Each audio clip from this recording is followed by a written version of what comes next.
واشهد ان سيدنا ونبينا محمدا عبده ورسوله اما بعد فاوصيكم ونفسي بتقوى الله۔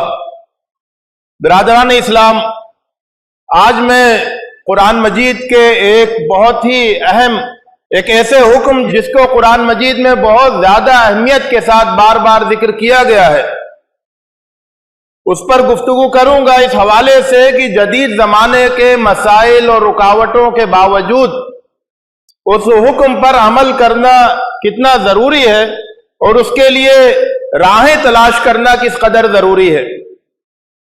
حضرات، قرآن مجید پر عمل کرنے کا، قرآن مجید کے احکام پر عمل کرنے کا ایک طریقہ، ایک اصول، ایک فارمولہ یہ ہے کہ یہ دیکھا جائے کہ کسی عمل کو قرآن مجید میں کتنی زیادہ اہمیت دی گئی ہے اور اس کے بعد پھر اپنی زندگی میں اس عمل کو اتنی ہی زیادہ اہمیت دے دی جائے۔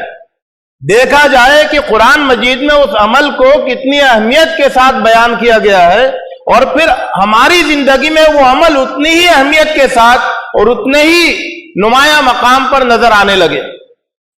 یہ قرآن مجید پر عمل کرنے کا ایک اصول ہے۔ تو قرآن مجید میں والدین کے ساتھ نیک سلوک کرنے، والدین کے ساتھ اچھا برتاؤ کرنے، والدین کی خوب خدمت کرنے اور والدین کا بہت زیادہ خیال کرنے کی بہت زیادہ تاکید کی گئی ہے۔ قرآن مجید جب ہم پڑھتے ہیں تو اس میں ایک لفظ آتا ہے یا ایک جملہ آتا ہے وَوَصَّيْنَا الْإِنسَانَ، کہ ہم نے انسان کو بہت خصوصی طور پر نصیحت کی۔ توصیہ کا مطلب یہ ہوتا ہے کہ بہت ہی خصوصیت کے ساتھ کوئی نصیحت کرنا۔ جب آدمی بچھڑ رہا ہو تو اس کو نصیحت کرنا، آدمی خود چھوڑ کر کہیں جا رہا ہو تو نصیحت کر کے جائے، یا مطلب اس کے اندر بہت ہی زیادہ تاکید اور بہت ہی زیادہ اہمیت پائی جاتی ہے جب لفظ وصینا استعمال کیا جاتا ہے۔ قرآن مجید میں 3 مرتبہ وصینا الانسان آیا ہے کہ ہم نے انسان کو، وہ انسان کوئی بھی ہو، ہم نے انسان کو بہت زیادہ تاکید کی ہے۔ کس بات کی تاکید کی ہے؟ تینوں مرتبہ ایک ہی بات کہی گئی ہے۔ ایک جگہ کہا گیا سورہ عنکبوت آیت نمبر 8 میں وَوَصَّيْنَا الْإِنسَانَ بِوَالِدَيْهِ حُسْنًا، کہ ہم نے انسان کو تاکید کی ہے کہ وہ اپنے والدین کے ساتھ اچھا سلوک کرے۔ سورہ لقمان آیت نمبر 14 میں آیا ہے وَوَصَّيْنَا الْإِنسَانَ بِوَالِدَيْهِ، ہم نے والدین کے سلسلے میں انسان کو بہت زیادہ تاکید کی ہے۔ سورہ احقاف آیت نمبر 15 میں آیا ہے وَوَصَّيْنَا الْإِنسَانَ بِوَالِدَيْهِ إِحْسَانًا، ہم نے انسان کو اس کے والدین کے سلسلے میں حسن سلوک کی بہت زیادہ تاکید کی ہے۔ تو 3 مرتبہ وَصَّيْنَا الْإِنسَانَ آیا قرآن مجید میں، اور تینوں مرتبہ والدین کے ساتھ حسن سلوک کے بارے میں آیا۔ اللہ تعالیٰ انسانوں کو ایک طویل بچپن دیتا ہے، دیگر جانداروں سے بہت زیادہ لمبا بچپن، جو 15-20 سال پر مشتمل ہوتا ہے، اور اس بچپن میں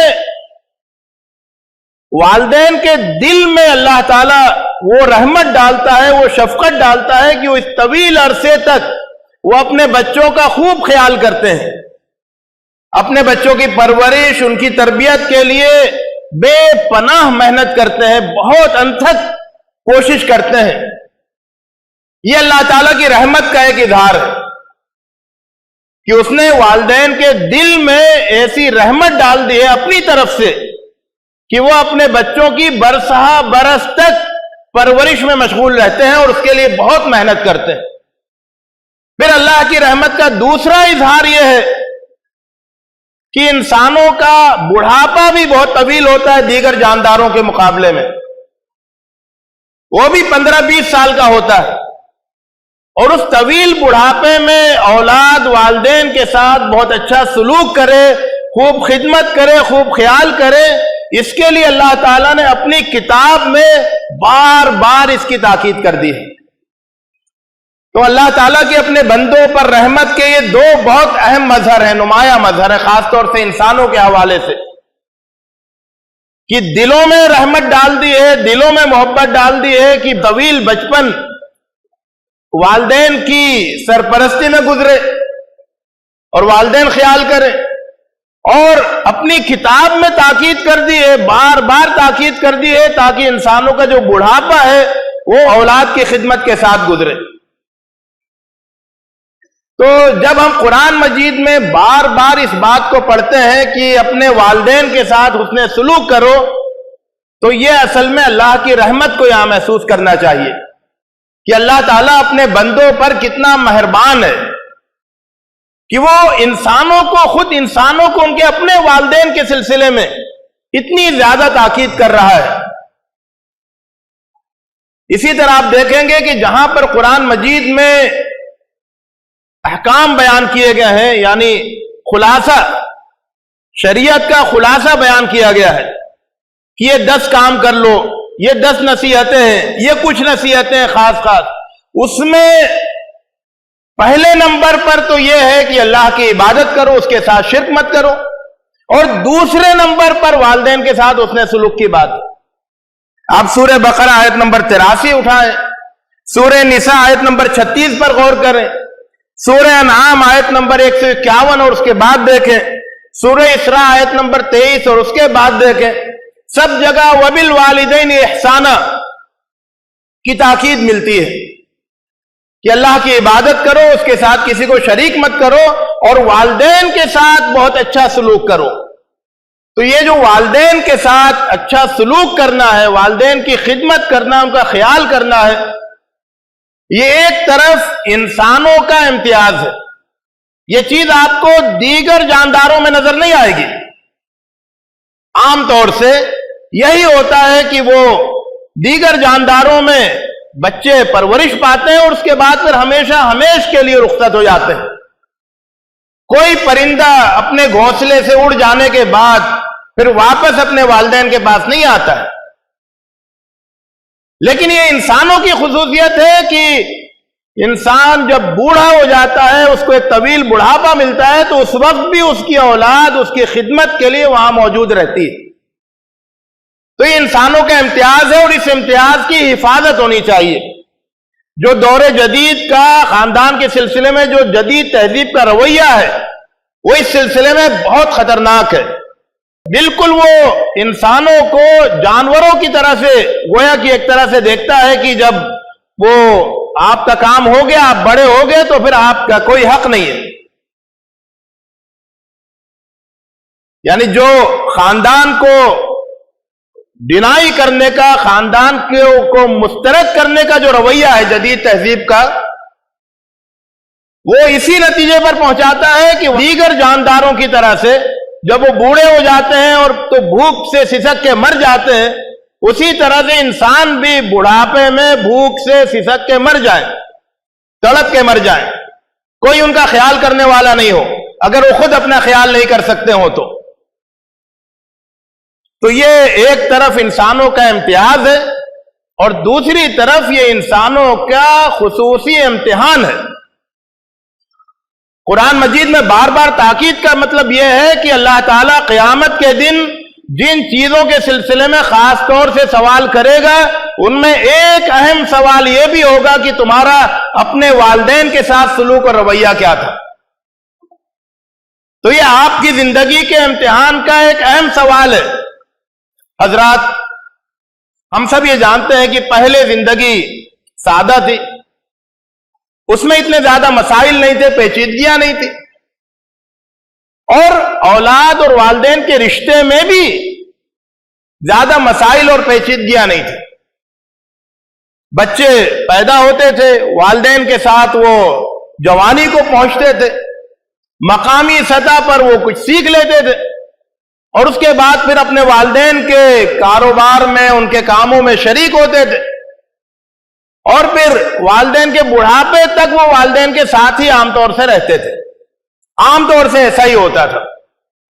کہیں منتقل ہوتے تھے تو سب ساتھ منتقل ہوتے تھے، اور رہتے تھے تو سب ساتھ رہتے تھے۔ تو والدین کے ساتھ ان کی خدمت اور ان کے حسن سلوک کے پیچیدہ مسائل سامنے نہیں آتے تھے۔ لیکن اب صورتحال بدل گئی ہے جدید زمانے میں، کہ سب سے پہلے اولاد بڑے ہونے کے بعد تعلیم کے لیے دور ہوتی ہے، اور کئی کئی سال کے لیے دور ہو جاتی ہے۔ والدین کے لیے ایک بہت تکلیف دہ مرحلہ ہوتا ہے کہ جس اولاد کو انہوں نے دل سے لگا کے ان کی پرورش کی، وہ اب تعلیم کے لیے ان سے دور ہو گئے اور کئی سال کے لیے دور ہو گئے۔ اس کے بعد پھر وہ جب کوئی کمانے کا کوئی پیشہ اختیار کرتے ہیں تو پھر وہ دور ہو جاتے ہیں۔ والدین گاؤں میں ہیں، چھوٹے شہر میں ہیں، اور بچے کمانے کے لیے دور بڑے شہروں میں چلے گئے، پردیس میں چلے گئے۔ اور اس کے بعد پھر مزید ایک اور دوری ہوتی ہے جب بچے شادی کر لیتے ہیں، تو جدید ٹرینڈ کے مطابق پھر وہ اپنی بیویوں کے ساتھ جو ہے وہ وہیں چلے جاتے ہیں جہاں ان کو کمانے کی سہولیات ہوتی ہیں۔ تو والدین کو اپنے بچوں سے بچھڑنے کا بار بار غم لاحق ہوتا ہے، اور وہ گویا مسلسل وہ دوریوں کا غم سہتے ہیں۔ یہ ایک جدید جو طرز زندگی ہے اس کا یہ بہت بڑا مسئلہ ہے۔ ایسے میں اولاد کی ذمہ داری یہ ہے کہ وہ مکانی لحاظ سے دور رہنے کے باوجود وہ اپنے والدین کو قربت کا احساس دلائیں۔ وہ جب بھی موقع ملے وہ اپنے والدین سے بہت زیادہ قریب ہو جائیں آ کر، اور جب وہ دور رہیں تب بھی وہ ان سے قربت کا رشتہ قائم رکھیں۔ وہ دور رہ کر ان کو پریشانیوں میں مبتلا نہیں کریں اپنی ایسی پریشان کن باتوں کے ذکر سے، بلکہ وہ ان کو مسلسل تسلی دیں، ان کے دل کو راحت پہنچائیں اور ان کے دل کو سکون دیں۔ ایک مرتبہ ایک تعلیم گاہ میں جب چھٹی ہو رہی تھی تو استاد نے اپنے شاگردوں کو نصیحت کی کہ تم سال بھر 10-11 مہینے تک تو تم اپنے والدین سے دور رہے ہو، یہاں پر ہاسٹل کی زندگی گزاری ہے۔ اب تم جب چھٹی گزارنے جا رہے ہو تو تمہاری سب سے بڑی ترجیح یہ ہونی چاہیے کہ چھٹی کا پورا عرصہ تم اپنے والدین کی بھرپور خدمت میں گزار لو، تاکہ وہ جو ایک عرصے تک دوری رہی اور خدمت کا موقع نہیں حاصل ہوا تمہیں، اس کی تلافی کر سکو۔ تو اس طرح سے شکلیں نکالنی چاہیے کہ ان دوریوں کے باوجود کس طرح سے ہم اپنے والدین کے قریب رہ سکتے ہیں اور ان کا خیال رکھ سکتے ہیں۔ موجودہ زمانے میں آپ جانتے ہیں کہ فیملی کے تنازعات میں بہت زیادہ اضافہ ہوا ہے۔ تو شوہر اور بیوی میں تنازع ہوتا ہے، لڑائی ہوتی ہے، دوری ہوتی ہے۔ اس کے نتیجے میں اولاد، اس کے سامنے ایک بڑا یہ سوال آتا ہے، پریشان کن سوال، کہ وہ اپنے باپ کے ساتھ رہے یا ماں کے ساتھ رہے۔ اور عام طور سے فیملی تنازعات میں یا تو اولاد اپنے باپ سے محروم ہو جاتی ہے یا اپنی ماں سے محروم ہو جاتی ہے۔ یہ اولاد کے ساتھ بھی ظلم ہوتا ہے اور خود والدین کے ساتھ بھی ظلم ہوتا ہے کہ والدین میں سے کوئی ایک اپنے بچوں سے محروم ہو جائے۔ قرآن مجید میں والدین کے سلسلے میں اس تاکید کا تقاضا یہ ہے کہ اگر والدین کے درمیان تنازع ہوتا بھی ہے تب بھی والدین بھی اس ضرورت کو محسوس کریں اور اولاد بھی اس ضرورت کو محسوس کرے کہ اولاد کا رشتہ دونوں سے برابر کا باقی رہے، چاہے اس تنازع میں غلطی کسی کی بھی ہو، لیکن اولاد کا دونوں سے، ماں باپ دونوں سے رشتہ خدمت کا، خیال کا، حسن سلوک کا، بر کا باقی رہے۔ ایسے واقعات بہت سارے ہیں کہ جس میں تنازع ہوا اور اس کے بعد پھر زندگی بھر کے لیے ماں اور باپ دونوں میں سے کوئی ایک جو ہے وہ اپنی اولاد سے محروم ہو گیا۔ میرے سامنے ایسے بھی کیس آئے کہ بیٹا بہت مالدار ہے، اس کے پاس بڑا بزنس ہے، لیکن وہ ماں اور باپ دونوں میں سے کسی ایک کو ساتھ رکھنے کے لیے مجبور ہے اور دوسرے کو نظر انداز کرنے کے لیے مجبور ہے۔ تو یہ کیفیت ہرگز پیدا نہیں ہونی چاہیے. تمام تر تنازعات کے باوجود، دوریوں کے باوجود اولاد سے دونوں کا رشتہ جو ہے وہ برابر کا ہونا چاہیے.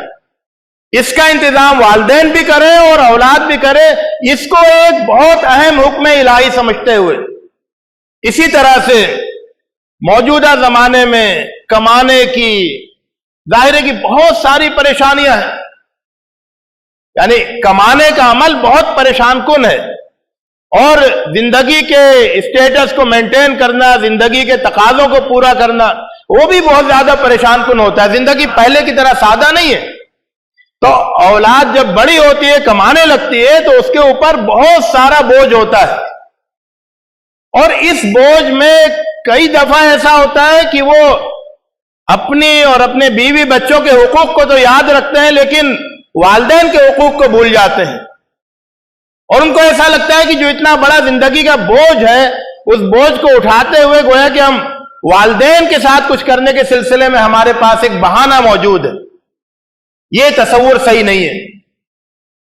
یاد رکھیے کہ جس طرح سے والدین بے پناہ پریشانیوں کے باوجود اولاد کو پالتے ہیں، ان کی پرورش کرتے ہیں، بڑا کرتے ہیں، اسی طرح اولاد چاہے کیسے ہی مسائل سے دوچار ہو، وہ والدین کا اسی طرح سے خیال رکھے جس طرح سے بچپن میں والدین نے ان کا خیال رکھا تھا. ایک اور مسئلہ ہوتا ہے مزاج کی خرابی کا. بسا اوقات یہ ہوتا ہے کہ انسانوں میں مزاج کی کچھ خرابی ہوتی ہے، اور وہ خرابی بڑھاپے میں بڑھ جاتی ہے، تو اس خرابی کی وجہ سے اولاد میں اور والدین میں دوری پیدا ہو جاتی ہے. یہ دوری یہ جائز نہیں ہے. والدین کی کسی بھی خرابی کی وجہ سے، چاہے وہ مزاج کی خرابی ہو یا کوئی اور خرابی ہو، وہ دینی خرابی ہو یا مزاجی خرابی ہو، والدین کے حقوق اپنی جگہ برقرار رہتے ہیں. آپ سوچئے کہ قرآن مجید میں 2 آیتوں میں اس بات کو کہا گیا کہ والدین کے ساتھ اچھا سلوک کرو، اور اگر والدین تمہیں مجبور کریں کہ اللہ کے ساتھ شرک کرنے پر، تو ان کی بات مت مانو، لیکن ان کے ساتھ اچھا سلوک کرو. وَإِن جَاهَدَاكَ عَلَىٰ أَن تُشْرِكَ بِي مَا لَيْسَ لَكَ بِهِ عِلْمٌ فَلَا تُطِعْهُمَا وَصَاحِبْهُمَا فِي الدُّنْيَا مَعْرُوفًا.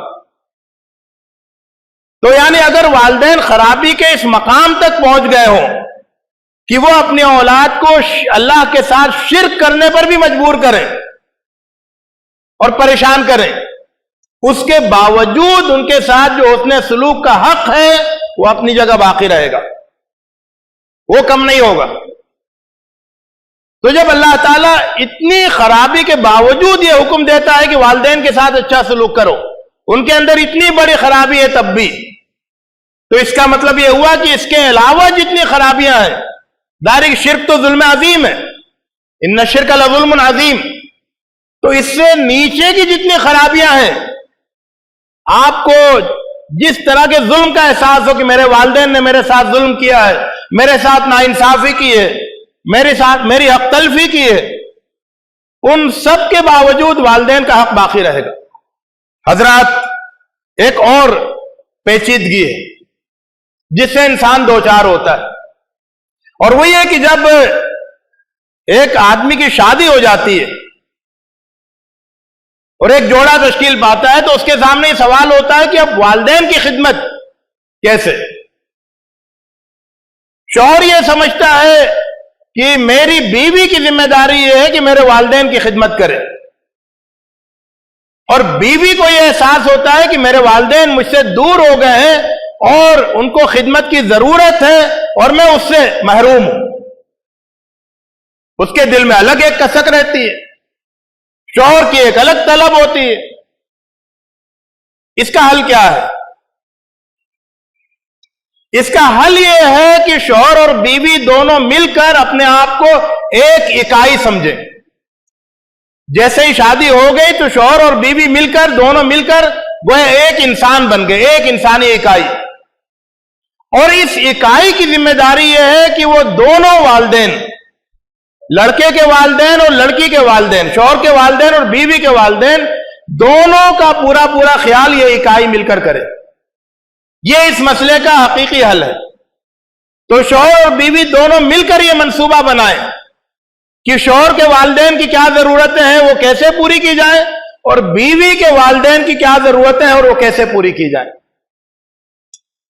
اگر اس طرح سے دونوں مل کر ایک منصوبہ بنائیں گے تو یہ ایک بہت ہی مبارک قدم ہوگا، جس کے ذریعے سے بہت سے خاندانی مسائل بھی حل ہو جائیں گے، اور پھر دونوں کو موقع ملے گا والدین کی خدمت کا. کیونکہ جب دونوں ایک ہو گئے، دونوں کی شادی ہو گئی، دونوں ایک جوڑا بن گئے، تو دونوں کی ذمہ داریاں، دونوں کے مسائل، دونوں کے منصوبے وہ سب مشترک ہونے چاہیے. ایسا نہیں ہونا چاہیے کہ پتہ چلا کہ بیوی کو یہ احساس ہو کہ میرے باپ کے پاس اب کوئی نہیں ہے، میرے والدین کے پاس کوئی نہیں ہے، اور گویا کہ ان کی حق تلفی ہو رہی ہے. تو بیوی کے دل میں بھی حسرت نہیں رہے اور شوہر کے دل میں بھی حسرت نہیں رہے، اور دونوں مل کر جو ہے وہ دونوں والدین کی خدمت کا منصوبہ بنائیں اور اس پر عمل کریں. حضرات، یہ جو اللہ تعالیٰ نے قرآن مجید میں تاکید کے ساتھ حکم بار بار دیا ہے کہ والدین کے ساتھ اس نے سلوک کرو، اس حکم کا ایک اور تقاضا ہے. وہ تقاضا یہ ہے، گویا اللہ تعالیٰ کی منشا یہ ہے کہ کوئی بوڑھا انسان بغیر یعنی بے سہارا اور بے بسی قسم پرسی کی زندگی نہیں گزارے.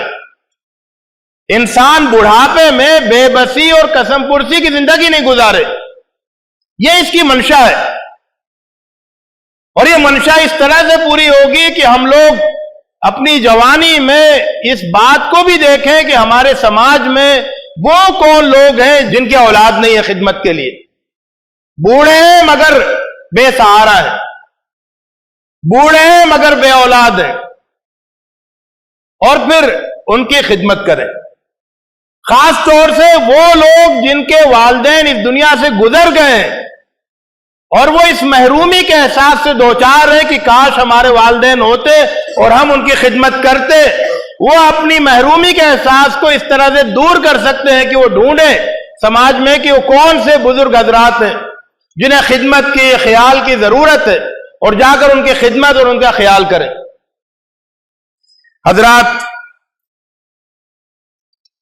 والدین کے سلسلے میں دو انتہا پسندانہ رویے بھی پائے جاتے ہیں.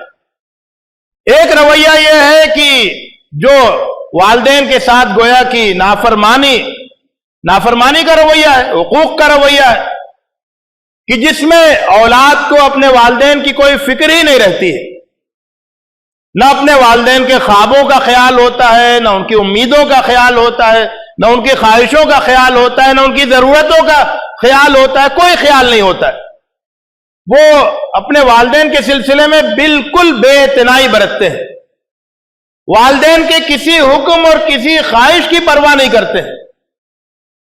ایک انتہا یہ ہے نافرمانی کی، اور ایک دوسری انتہا یہ ہے، اور وہ ہمیں نیک اولاد میں زیادہ نظر آتی ہے، صالح اولاد میں زیادہ نظر آتی ہے، کہ وہ اولاد والدین کے اتنے زیادہ فرما بردار ہوتے ہیں کہ وہ اس کا بھی خیال نہیں کرتے کہ والدین جو کہہ رہے ہیں، جو حکم دے رہے ہیں، جو چاہ رہے ہیں، وہ اللہ تعالیٰ کے حکم کے مطابق ہے یا اس کے خلاف.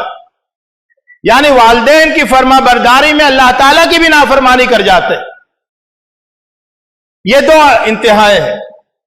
صحیح طریقہ وہ ہے جو قرآن مجید میں بیان کیا گیا ہے کہ والدین کے ساتھ پورا یعنی اچھی طرح اس نے سلوک کیا جائے، ان کی خوب خدمت کی جائے، خوب خیال کیا جائے.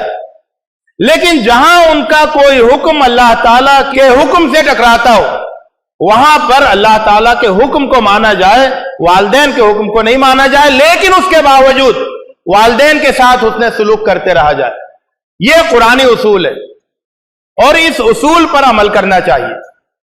تو آخر میں یہ دوبارہ یاد دلاؤں گا کہ اللہ تعالیٰ نے قرآن مجید میں والدین کے ساتھ حسن سلوک کو بہت تاکید کے ساتھ اس کا حکم دیا ہے، اور یہ حسن سلوک ہر حال میں واجب ہے، ہر حال میں فرض ہے۔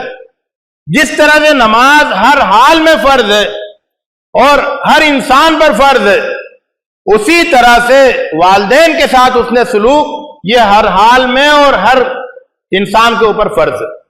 وہ لڑکا ہو یا لڑکی ہو، وہ مالدار ہو یا غریب ہو، وہ پریشان حال ہو یا خوشحال ہو، ہر حال میں والدین کے ساتھ حسن سلوک فرض ہے اور فرض ہے۔ اللہ رب العزت سے دعا ہے کہ وہ ہمیں اپنے والدین کے ساتھ اور اپنے سماج کے بزرگوں کے ساتھ حسن سلوک کرنے، ان کا پورا خیال کرنے اور ان کی بھرپور خدمت کرنے اور ان کے دلوں کو سکون اور راحت پہنچانے کی توفیق عطا فرمائے۔ اقول قولی ھذا واستغفر اللہ لی ولکم اجمعین واستغفروہ انہ هو الغفور الرحیم۔